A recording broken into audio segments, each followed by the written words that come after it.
So for today, tayo ay magre-react sa isang statement ng isang dating rebelding NPA kung saan di umano'y siniwalat niya kung paano sila mag-recruit ng ating mga kabataan, lalo-lalo na ang ating mga estudyante. Kaano nga ba katotoo sinasabi nito at dapat nga ba tayo mag-ingat sa ating mga paaralan? So watch out, be ready, let's react.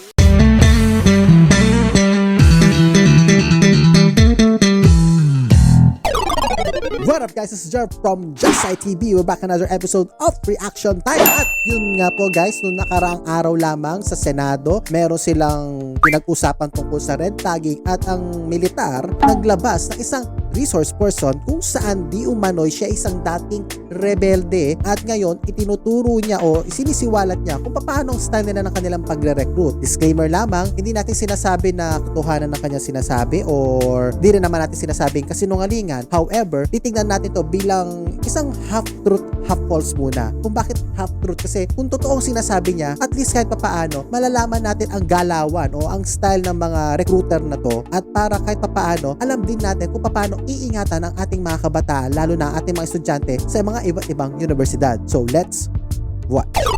There was a 17-year-old member child warrior ng CPP-NPA who filed a rape complaint against their former commander.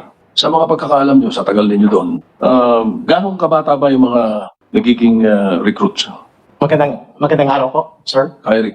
Senate President and Mr. Chair, Senator Ping Lacson. Ako po si Jeffrey Celis. Ka-Eric po ang gamit. Jeffrey Celis, pero ka-Eric ang tawag sa Ka-Eric pong pangalan. Ang code ako, marami po kami ginagamit na code. I will try to address directly. I'm always wondering kung bakit mahilig sila sa kunwari, ka-Je, ka-Ernie, ka-something, diba? So, di ko alam kung trend ba to. Usually, narinig ko to sa mga INC, yung si ka-Eduardo, si ka-Felix, si ka-ganyan-ganyan. Pero pati rin pala sa NPA, ganun din pala ang tawagan. Hindi ko lang alam kung bakit. At least doon sa mga INC, ibig sabihin kasi nung kapatid. So, ewan ko lang sa NPA kung ganun din ba ang meaning nito. Kasi alam din naman ako taga-NPA. Anyway, let's continue. First the question, and I will request the good senators to qualify some of my answers. Yung recruitment po ng kabataan sa CPP, NPA, NDF, in my experience based on doctrine, practice, and experience, nagsisimula po yan kung mga sa baryo ng mga kabataan, meaning sa rural areas. Maaga po talaga, Senator, Senate President, sir. Kasi ang mga pamilya ng mga kabataan na ito, na tinatawag naming mass base, yung mga bata mismo as early as 8, 7, 6, before 10, kahalubilo po sila ng NPA eh. So, kaya nga sabi ko, ipokrito kami sa CPP, NPA, NDF to assert international humanitarian law. Samantalang mga granada at armas namin sa loob mismo ng bahay ng masa. At kami ay nag-assert ng CARIL, Comprehensive Agreement for the Respect of Human Rights and International Humanitarian Law, signed during the time of President Estrada. Pero hindi namin sinasabi na ang aming mga granada at armas natutulog kami mismo sa bahay ng masa. Pero pag sundalo at pulis, bawal matulog sa bahay ng sibilyan, sa chapel at sa mga schools. Dihado talaga sila sa amin. Kasi kami, we do not tie down our rules sa IHL. We only use the IHL and other humanitarian conventions and protocols of war when it is convenient for us. Halimbawa, landmine. So I would like to comment on that, no. So ang sinasabi nito, basically speaking, hindi sila sumusunod sa rules of engagement in terms of war. So for example, sa war ngayon, sa modern war time natin, hindi natin pwede atakihin yung mga eskwela, churches, hospital. Kasi kumbaga mga ano yan flag places sa mga yan. Wag na wag, bawal. However, sila daw, silang mga rebelde, ang sinasabi itong witness o resource person na to ay sila pag ginagamit lang nila ang rule na yon kung convenient sa kanila, pero in reality sila yung number one hindi sumusunod. Kumbaga sila yung nagtatago sa simbahan kasi nga alam nila hindi sila atakihin doon, sa mga bahay-bahay, sa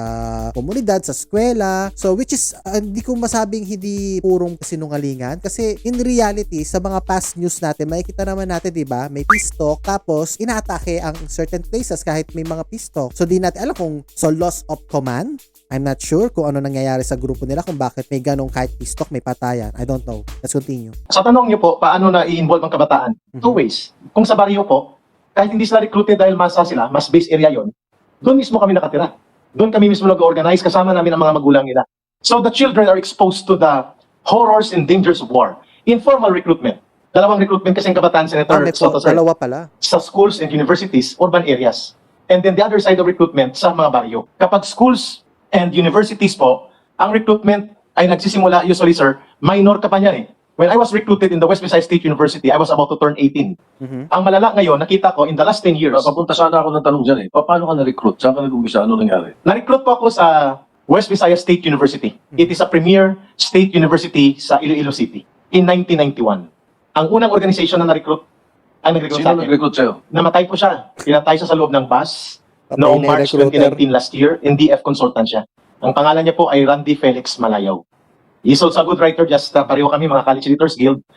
He was arrested before on the case pertaining to the assassination of Congressman Rodolfo Aguinaldo. So mas mapapatawad ko pa yung recruitment ng mga gustong magkape o gustong maging negosyante at maging open-minded, no? At least kahit papaano yung mga yon, hindi naman humahawak na armas o nagiging rebelde, kumbaga. Wag lang yung mga pyramiding. Meron naman kasi mga legit na trabaho na networking talaga ang kaso at nagre-recruit sila para makakuha ng mga magbebenta or resellers, which is okay naman talaga yon. Mas mabuti na yan kaysa maging rebelde ka. Let's continue. He was from Isabela. And he, at the time of his death, nasa underground pa siya. Ako'y tumutulong na security consultant to the government. Pero ang pag-recruit sa akin, I was not recruited directly to the CPP. Kaya natutuwa ako na nakikinig ako sa mga officials ngayon and the senators discussing things which are never known to public, even to the government themselves, especially the military, Mr. Chair and Senator Soto, sir. I mean, akala ko ang aming pagsama sa aktivismo sa College Editors Guild of the Philippines, which is an open organization, ay laban lamang sa US military bases. Kasi mainit ang talakayan noon sa pagpapatat. The abrogation of the US military bases, 91 ako na-recruit eh. 1991. Oo, Ah, so panahon ng kasagsagan ng Ramos. debate sa US military bases, transition from Cory government to Ramos government. So nang ma-recruit ako sa CGP, tungto ako kasi these are things that I never learned in school. Ito mga itinuturo sa amin. But Yun yung panahon na nasa yung BFA na tinatawag nila sa Clark or sa Subic noon, yung patalsikin ng base militar, US military bases, kumbaga, naalala ko yun bagamat sanggol pa lang yata ako or mga 3 to 2 years old ako noon, naalala ko yun na napakalaking issue noon ang tungkol sa base militar ng mga Amerikano. Let's continue. 3 months thereafter, Senator, Mr. Chair, in-invite ako nila Randy Felix Malayaw, pagpalain sa ng kanyang kaluluwa. At hindi ko muna pangalanan yung ibang nag-invite kasi active pa po sa media. Mataas na rin ang katungkulan. We were students nung panahon na yun. Nang ma-recruit pa ako sa CEGP, I was thinking, yun na yung pagiging aktivista. But 3 months into the recruitment, at least nakikinig ang buong bayan ng buong bansa. Mga nanay na nakikinig at kabataan. In-invite ako sa isang meeting sa boarding house, mga 12 kami. At sa meeting na yun, mga student editors, campus writers, student leaders ang nandun, iba't ibang universities. Pagdating doon, hindi na pinag-aralan ng US military bases. Pinag-aralan namin ang libro ni Joe Masison. Wala pang MKLRP noon. Ang tawag pa noon, LRP. Lipunan at Revolusyong Pilipino, in English, Philippine Society and Revolution by Amado Guerrero, the nom de guerre of Joe Masison. Yan ang Biblia. I can teach that without the book in 1 day, 2 days, 3 days, depending sa audience. And until now, memoryado ko yung 4 na portion. So, isang malaking cue na yun, no, guys? Kung kayo nasa isang org, kayong mga estudyante, pag may nag-aaralan nyo na tungkol na sa communism at labas na sa subject nyo yon, mag-isip-isip na kayo, lalo na kung libro na ito na isang well-known communist. Well, anyway, kung trip nyo ng pag-aralan yan, wala naman kasalanan doon. However, kung meron na kayong beyond that na gagawin pa, mas delikado na yon. Let's continue. First part is national situation. Mayaman ang Pilipinas, ngunit naghihirap ang sambayan ng Pilipino. Second part, history. Ang kasaysayan ng pananakop at paglaban ng sambayan ng Pilipino. Third part, 3 ismo. Imperialismo, burokrata kapitalismo, feudalismo, ang 3 salot ng lipunan. Yung fourth part ang pinakadelikado. DRB. Demokratikong Rebolusyong Bayan ang tanging solusyon sa problema ng mamamayan. Dito ang radicalization. Revolution na ba Akala naman? ko, yun na yun. Manunumpa pala kami sa bandilang pula. Yellow ang nakalagay, triangle. May alibata siya. Alibata, everyone knows, is an ancient Filipino alphabet. Sir President, anong organisasyon ang kinasasapian mo noon bago ka na-recruit? Wala sir. I was an ordinary student, Mr. Chair. I was a writer. I was part of the editorial board of Forum Dimensions. And I was recruited to the CEGP advocating pong mga issues ng mamamayan. Pero nang manumpa ko after that LRP session in a boarding house, tago na meeting yun, tago. We were told that it was a CGP meeting, but it was not. It was not a CGP meeting. It was a meeting of Kabataang Makabayan, KM. KM was the organization founded by Joe Masison in 1964, November 30, when he was still part of the old PKP, Lumang Partido Komunista ng Pilipinas, sa panahon nila Jose Jesus Vicente Lava. Joma was part of that. Joma is not the original CPP founder. The original CPP was in November 7, 1930, founded by Crisanto Evangelista. Every party member knows this. And the rest of the Makabayan knows this. Yes, they're party members. We are the same. Sa tanong ni Mr. Chair, Mr. Soto, paano ko napunta sa CPP? KM is the first step to the CPP. From CEGP, you will not be recruited from open organizations direct to the CPP. There is no direct recruitment to the Communist Party. The recruitment will pass open organizations, and then underground, and then party. The underground is the consolidator for the armed struggle. It is the NDF. So the NDF is not innocent. It is a conspirator, enabler, collaborator of armed struggle It is not a legitimate organization pretending to be legal, but rather it is an underground umbrella of all sectoral underground organizations, Senator, Mr. Chair, like Kabataang Makabayan. In December of 91, I So, ang sinasabi niya, hindi talaga recruitment na diretso na parang, gusto sumali sa NPA, syempre, obviously, hindi ka sasali doon. However, meron pala mga iba't ibang organization na front open, mga ganon. Kumbaga, parang may middleman muna. Parang mga nag-ano rin, yung parang mga nagtutulak din siya ng droga. May middleman. Hindi ka naman agad makakapunta sa, sa drug lord agad eh. Pupunta ka muna doon sa mga reseller, di ba? Bago mo mapuntahan yung drug lord. So, sa ganito palang sitwasyon, pagamat ako nung college ako, ano lang naman ako, more on theater and singing and ano lang naman ako eh. Doon lang ang org ko noon eh. Pero siyempre, malit lang naman ang universidad ko noon. However, sa mga malalaki universidad, siyempre hindi naman lahat mamomonitor yon. At hindi rin naman lahat, hindi alam kung saan ba talaga silang front or ano ba silang grupo. Kumbaga, parang maglalaro ka pala ng Among Us pagdating sa college. Dapat alamin mo sino which is which, di ba? So at least kahit paano, kung totoo man ang sinasabi nitong resource person natin na napapanood, kahit papaano, magka-idea tayo ngayon kung anong style nila. Lalo-lalo na sa inyo mga magulang at sa mga estudyanteng maaring nakakapansin kung na may kakaiba na nagaganap. Let's continue. was again recruited, Mr. President and Mr. Chair, I was again recruited to become candidate member of the Communist Party of the Philippines. Ako po'y 2 beses na nanumpa sa CPP. 91 of December and May of 92. Kasi ang unang recruitment mo from the underground will be candidate member. No voting right ka sa loob ng partido. Pagka full member ka, na-prove na nila na hindi ka security threat at capable ka to develop as a cadre, you will be recruited to become a full member. At doon ka i-recruit talaga at bibigyan ng pag-aaral. Sa panahon namin, kasama po yan sa summer immersion. I was recruited in the area of Ibaras, Iloilo with no less than yung mga regional party committee ng mga matatanda ng mga 70s na nakita ko. Sila mga instructor ko sa BKP. Batayang kurso pang partido. Nabanggit mo kanina yung CEGP, College Editors Guild, di ba? Yes, sir. Miyembro ka nito. Yun ang unang organization na sinalihan ko. Nasalihan mo. Yes. So, yun ang naging vehicle kung paano ka naispatan na ma-recruit. Because ang nagre-recruit at namumuno ng CGP are already cadre of the CPP. Sige, please proceed. Which hindi nila ina-admit sa amin. We were thinking na pari-pareho kami mga writers. Nauna pong na-recruit si Randy Felix Malayaw sa akin. If you are asking for the historical reference of my authenticity, ang kapanahunan ko po ay si Teddy Casino. He was the national chair of national president of CGP. Which is ito yun. Ito yung guy na yan. Ayan, pinapakita sa inyo ngayon yan. Again, inuulit ko hindi state, hearsay pa lang naman yan. However, kayo nasa inyong pag-iingat na rin kung maniniwala kayo o hindi. Let's continue. I was the regional chairman of the CGP. Though I know him also to be part of the CPP. Hindi na po ako magpapaka-ipokrito, Mr. Chair, Mr. President. Yes, we were all CPP. They are still CPP. They are still part of the Communist Party. And worse, they deny it and they are not admitting it to the nation. That is why they are not here. I was supposed to meet them here. Maganda sanang nandito kami para lahat ng circumstances to be asked by Senate and to be known by the people ay masasagot. Mr. Chair, I operated po sa dalawang mundo ng CPP na hindi po ito masyadong naiintindihan. Dalawa? From 91 to 2001, Mr. Chair, Senator Ping, involved ka sa history ko. Ikaw pong Chief PNP, yun ang huli ko pong bahagi sa Open Mass Movement na pinatalsik namin si Pangulong Estrada. We organized, conspired, collaborated in a broad alliance to establish the ERAP Resign movement. It is a known fact. It is part of history. It was a collaboration of the Communist Party, of the church leaders, of traditional opposition politicians na hinayaan ni Pangulong Estrada. At yan po ay naging bahagi ako. I was a regional coordinator of ERAP Resign movement. Nakikinig po sila ngayon, papatayin nila ako sa lahat ng mga sinisiwalat ko. Hindi ko pupuno ang buong araw natin sa lahat ng historical accounts ko. So basically, ang sinasabi niya, nung panahon ni ERAP, nag-conspiracy daw o nagkaroon na connivance, ayan, tamang word, connivance, nung panahon ni ERAP. Di umano, sinasabi niya ang simbahan, politicians, tapos silang mga nasa kaliwa ay nag-conspire para simulang patarsikin ng presidente. Usually, conspiracy theory yung mga ganyan, pero kung totoo sinasabi nito, it makes sense. Kasi hindi mo naman mapapatarsik ng isang grupo ka lang ang isang presidente. Mahirap gawin yon. Kasama mo militar, kasama mo sino-sino. Dapat mayroon kayong isang malaking organisasyon bago mo mabuwag ang isang gobyerno. So, kahit paano, nakikita ko, it makes a lot of sense yung sinasabi niya at mukhang totoo naman. In my opinion lang naman. Let's continue. Inaalala ko, mukhang sa history mo, mabuti tayo maghapon. So, fast forward muna tayo. Okay. Doon sa main question ko kanina. Dahil may 17 years old na former child warrior na kinasuhan ng rape yung commander niya. Ngayon, ang tanong ko, is this something that happens or that happened before? Ito ba yung mga this kind of abuses and human rights violations done to the recruits? Their commanders or leaders or the terrorist groups? Nangyayari ba ito or isolated itong kaso ito? Mr. Senate President and Mr. Chair, nangyayari po yan.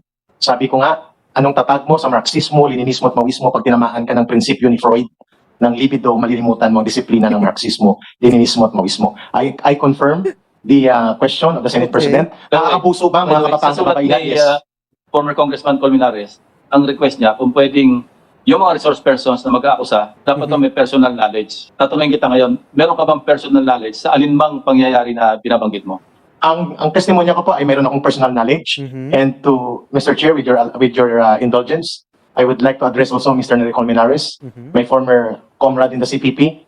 The personal knowledge required is only in the court of law, sa trial sa court. Kaya ayaw nyo kaming humarap sa Senado at lumabas sa media, kami mga kasama nyo, because malalantad kayo. And in the court of law, in the judicial requirement, Mr. Senator, required kami doon na mag-produce on the weight of evidence based on the rules of evidence ng korte. Yun ang gusto nila. Itatali ang kamay namin. Sa tanong ni Mr. Ang pagkakaintindi ko dito, kaya natatali ang kamay nila kung sakali magsasalita sila sa korte, again, di ako abogado kumbaga kung ano lang naiintindihan ko, mas magandang magsalita sila sa Senate kasi ito yung pwede kang magsalita nationwide. Makikita, mapapanood, nasa internet. Unlike sa korte, pag sa korte mo kasi pinag-usapan yan, bawal po kasi yun kung di ako nagkakamali. Bawal pag-usapan ang mga kaso, lalo na kung sa media, ang nasa korte na o nasa huwes na, kumbaga. At doon na pinagdedebatihan kasi yun ang rule eh. So, it makes sense. Again, yung sinasabi niya sa parte na to na ayaw nilang magsalita sila sa Senado. Kaya, and bago pala tayo mag-continue pa, hindi rin pala dumalo yung mga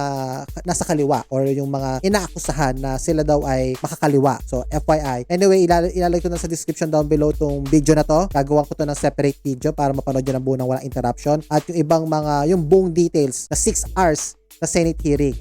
Let's continue. Do we have enough knowledge of the things that we want to testify before the people in the Senate? Yes, we have. Depende po sa itatanong nyo at ibibigay yung panahon. Sasagutin ko lang po, Mr. Chair. Senate President ang tinanong. Kung nangyayari ito before, hanggang ngayon nangyayari ba ito? Nangyayari po yan, Mr. Senate President, matagal na. Although, in fairness to the NPA, kapag ikaw ay nahuli ng rape, pinapatay ka namin. That is death sentence. That is automatic death sentence. Pero dahil yung ibang nagko-commit ng rape and abuse sa mga miyembro na NPA na kababaihan, lalo na kabataan, ay mga matataas ang katungkulan sa partido at sa NPA, Yun lang. Mr. Senate President, pwedeng itago po yan. At yan ang nangyari sa dalawang bata na magkakapatid sa Leyte ngayon. Ilang taon silang inabuso. And I am not at liberty to discuss that kasi right at the halls of Congress of Senate right now, siya po ay naging biktima din. But baka sensitive yan, hindi ko alam kung sa television tayo. If you want direct testimony for that, nandito rin siya sa Senate ngayon. NPA siya, kabataan siya ng ma-recruit. At tanungin niyo siya po mamaya. I think baka i-suspend natin ang coverage or rules sa executive session kung anong detalye. Pero sagot sa tanong ni Senate President, yes. The abuse and the vulnerability of children and mga minor na NPA na nare-recruit, nangyayari po. Ang kinababahala ko, Mr. Senate President and Mr. Chair, in the last 8 years, on the recovered document from Vic Ladlad, the Acting Secretary General of the Communist Party nang mahuli siya sa Novaliches, proud na proud sila that they were able to recruit in 3 years ng 8,000 kabataan muli. I would just like to comment sa sinabi niyang pang-aabuso. To be fair, merong sa kanila may kumbaga may abuse din of power. Kasi ang kinukwento nito, sabihin natin example lang sa Pampanga, yung head nila ay pwedeng patayin or ikitil ang buhay nung mahuhuling may ginawang masama sa kamiyembro nila. However, ang nangyayari nga daw, yung mismong head nila ang gumagawa ng krimen. So, ganun din. To be fair ulit, sa gobyerno nangyayari din naman yan sa mga pulis, sa mga militar, nangyayari rin yan. However, ang kinaibahan lang dito, kapag nangyari ito sa kanila, sa kaliwang side, it's either mahirap kang kunin ng justice kasi una, paano ka magsusumbong kalaban mo nga yung pulis, kalaban mo yung ewan ko na kung tumatanggap ang mga tulfo ng ganitong kaso na mula from rebelde, tutulungan nila. I'm not sure kung paano ang sitwasyon na yon. So parang lugi ka kung nasa kaliwa ka. Kung may mga abuso man doon sa gobyerno, pwede kang magsumbong sa human rights. Pwede kang magsumbong sa kina Rafi Tulfo or kina Ben Tulfo kung gusto mo magsumbong ka na Bitag. Pwede ka rin namang lumantad sa media. Pwede kang mga private or mga ibang organisasyon na independent sa gobyerno na pwedeng tumulong sa'yo. So kung mamimili ka ng side mo, mas piliin ko na kung ako, so gobyerno na tayo. Huwag tayo dun sa kasi luging-lugi ka doon kung may abusong mangyayari sa'yo. Let's continue. In the underground movement at ang mostly senior high school, from PUP, UST, Senior high FEU, school. ito yung umiyak dito sa Senado. They were not crying ladies for nothing. They were grieving mothers, like our mothers, na umiiyak ng kami naglayas at nag-full-time sa NPA during our time. Nangyayari po ito ngayon, dokumento ito ng CPP-NPA in the last 3 years, 2016, 17, and 18 hanggang 19. More than 8,000 na kabataan, senators, Mr. Chair and Ang daming bata. Senate President, ang na-recruit nila from the document mismo ni Vic Ladlad. Nakuha ito at ang karamihan senior high school, which means 16 and 17 years old. And I share the concern of the Senate President right now. So yun nga, yung sinasabi nga ni Ka Eric, no, na puro nasa mga minor or kumbaga parang adolescents, nasa 16, 17, 18, 19. So papunta doon ang mga nare-recruit nila at libo-libo na doon nare-recruit nila. Most probably ang target daw nila is yung senior high school. To be fair, again, let us be fair, ha. Di natin again sinasabi na katotohanan to. Pero kung totoo man ang sinasabi ni Ka Eric na to, dapat mag-ingat talaga tayo, lalo na yung mga magulang dyan, lalo na yung mga nagpapaaral sa mga universidad. Dapat i-check yung mabuti yung ginagawa nila at gabayan nyo yung mga anak nyo. I-share ko lang sa inyo yung kwento ko kasi kung hindi nyo alam, nagtrabaho kasi ako sa isang malaking eskwela. Well, hindi naman malaki. Isang mamahaling eskwelahan. Meron doon sila doon senior high. So, for me, wala naman akong pakialam sa pagtuturo nila. Meron silang event. Kumbaga, tumatawag sila ng mga resource person nila na magto-talk about something. So, ako naman, as audiovisual na tao or na empleyado, ang trabaho ko is to cover that and to document what is happening to that seminar. Now, the odd thing is, nagkukwento siya, itong resource person na to, nagkukwento siya, galing para siya sa isang sikat na tanyag na universidad dito sa Pilipinas, no? So, kilala to skwelang to at siyang professor. Hindi ko sinasabing kaliwa siya or what. However, ito lang ang problema nakita ko. Habang nagkukwento siya tungkol sa mga lumad, kinukwento niya yung mga kasamaan daw di umano ng gobyerno, yung pag-aabuso, ganyan. Which is ako, to be fair, totoo din naman posible yun. Posible nga naman nangyayari yan eh. Hindi ko naman sinasabi kasi sinungalingan sinasabi niya. So, I find it na para, okay, siguro tinuturo ng mga teachers yung kanilang nakikitang side, itong side ng mga lumads or itong mga nandito. Now, nagtataka lang ako, sabi ko sa teacher, ang ganda ng seminar. Pero may part 2 ba to? Kasi sabi ko, I find it quite unfair na parang itong resource person na to, todo paninira niya sa gobyerno. Todo ang paninira niya sa mga militar. So, kahit pa paano, sabi ko, teacher, wala bang chance na para, to be fair, kasi ayoko mangyalam, pero hindi ba parang unfair na isang side lang yung narinig, tapos yung side naman ng government or ng militar, wala kang maririnig? So, paano na lang yung may maririnig ng mga bata na yon? Ano ang implication para sa kanila kung yun lang ang maririnig nila? Ewan ko, naiintindihan nyo yung punto ko, parang, for me, kung may bias kayo, again, FYI, yung teachers na ito, galing din sila sa sikat na universidad na to. So, hindi ko naman kayo inaatake kung nanonood kayo, no? Hindi ko kayo inaatake, pero ang sa akin lang naman, kayo bilang guro at galing sa universidad na yon, yes, we all have biases. Pero, para sa bata, ituro mo yung bias mo, for me, mali yun.